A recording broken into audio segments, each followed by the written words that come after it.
जय श्री राम। भगवान श्री राम ने अपने 14 वर्ष के वनवास काल में 12 वर्ष आदिवासियों और सन्यासियों के बीच गुजारे थे।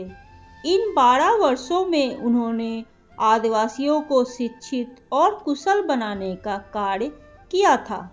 प्रभु श्री राम ने अयोध्या से निकलकर लंका तक के सफ़र में जहाँ-जहाँ अपने पग धरे वहाँ के खास स्थानों पर मंदिर, कुंड या रामालय बन गए। निश्चित ही लंका से लौटने के बाद प्रभु श्री राम ने अयोध्या में कई तरह के कार्य किए होंगे, जैसे शिवालय बनवाना, महल, आश्रम, कुटी आदि। परंतु कुछ ऐसे कार्य हैं जो उन्होंने अपने वनवास के दौरान किए थे।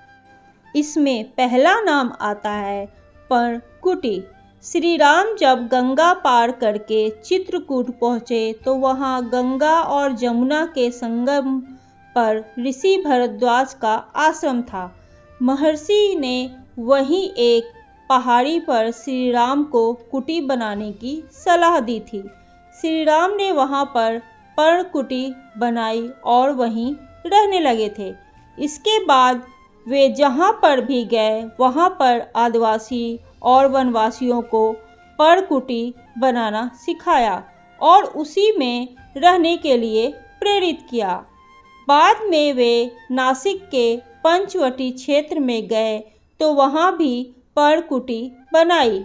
फिर जब वे सीता की खोज में निकले, रास्ते भर जहाँ भी कुछ दिनों तक रुकना था वह पर्णकुटी बनाते थे। बाद में रामेश्वरम में भी और फिर अंत में श्रीलंका में भी पर्णकुटियाँ बनाई थी। ऐसा कहा जाता है कि श्री राम, श्री लक्ष्मण और माता सीता खुद के ही बनाए वस्त्र और खड़ाऊ धारण करते थे। माता सीता के पास तो दिव्य साड़ी थी जो कभी गंदी नहीं होती थी। इस साड़ी को माता अनसुईया ने उन्हें दिया था। तीनों ने सन्यासियों से पीले वस्त्र पहने थे। बाद में उन्होंने खुद से ही वस्त्र बनाने की तकनीक को सीखा और लोगों को इस तकनीक को सिखाया भी। महाकाव्य रामायण के अनुसार भगवान श्री राम ने लंका पर चढ़ाई करने से पहले रामेश्वरम में भगवान शिव की पूजा की थी। रामेश्वरम का शिवलिंग श्री राम द्वारा स्थापित शिवलिंग है। श्री राम ने रामेश्वरम का शिवलिंग ही स्थापित नहीं किया, उन्होंने संपूर्ण मार्ग में कई जगहों पर शिवलिंग स्थापित किए और मंदिर भी बनवाए थे। इतना ही नहीं, श्री राम ने जंगल में वर्षा का जल संग्रह करने के लिए कुछ कुंड भी बनवाए थे।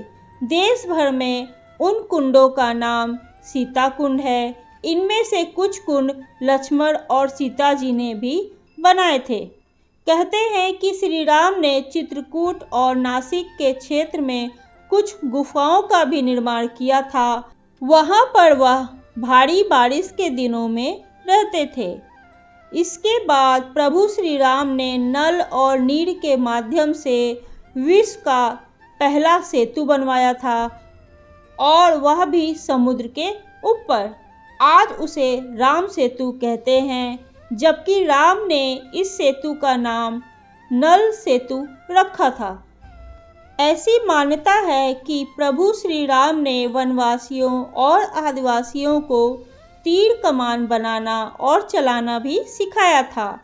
अपने वनवास के दौरान उन्होंने कई लोगों को कृषि करना भी सिखाया था। तो यह वो कार्य थे जो प्रभु श्री राम ने अपने 14 वर्ष के वनवास के दौरान किए थे, जिसकी जानकारी हम में से बहुत सारे लोगों को नहीं है।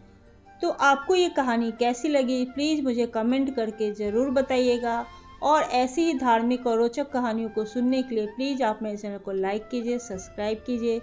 जय श्री राम।